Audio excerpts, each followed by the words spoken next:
Well, the newest edition of Florida Weekly is out today. Presentation editor Eric Raddatz is here in studio with a preview. Good morning, sir. Happy anniversary. Good morning. Yes. Thank you so much for recognizing that. How are y'all? 10 years. 10 years. So yeah, 10 years. And when you guys started Florida Weekly, courageous business model to give your product away, free. Yeah, can you imagine that? The best things in life they say are free. So back in 2007, 10 years ago, much has changed in this decade. You know, back then, the Red Sox were the baseball champs. George W. was in the White House. The iPhone just came out.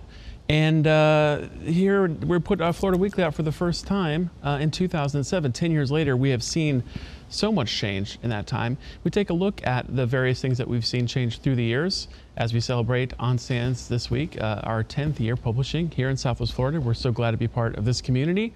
We're so glad the community enjoys us as well. So can you give us a preview of the next 10 years? Any significant changes? Well, just that we tend to be dedicated to the community just the way we have been. Okay, and come on. You know, we're here. We're here, you know. Give us something. Well, we're just going to continue to be a whole bunch of awesome. That's all I can tell you. You know, your online presence is big now too, because before you didn't have any of that. So that's pretty neat. You know, people can get right, you and so as things change, as you know, especially here at NBC, you see things change. Got to keep evolving. Yes, and so we plan on doing that. All right. But yeah, so pick us up. We have our 10th year celebration. All right, big change here. Saying farewell to the greatest show on earth.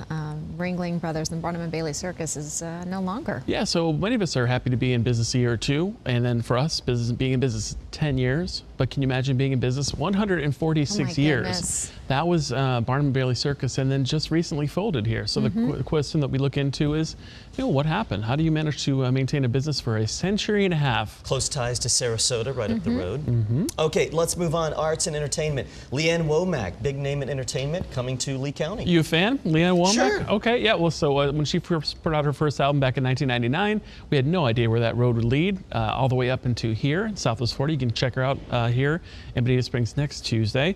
We get to the bottom of her history getting here, even from a child, her wishing to be moving to Nashville and getting a big label, and many of her dreams have now come true. We get to enjoy her right here in Southwest Florida.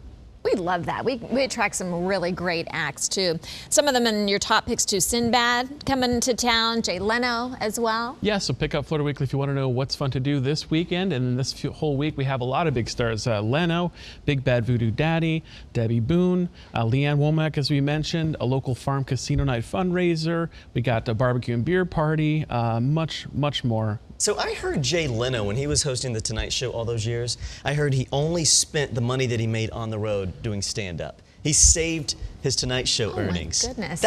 I guess he just eventually bought cars with all that money. Did he? I don't know. Where did you hear that? Is that? I think he said that in an interview. Well, so maybe you can meet him and ask him in person. Okay, Come to Artist Naples. We'll get to sit down with Jay. Yeah, try to pull him aside. that. See, is that true? Get an interview. We'll see it on Florida Weekly and NBC next week. Let's do it. Let's do it. You and I will handle it. Okay. We'll see you next week. Pleasure to be here. Hey, congratulations on 10 years. Happy anniversary. Thank you so much.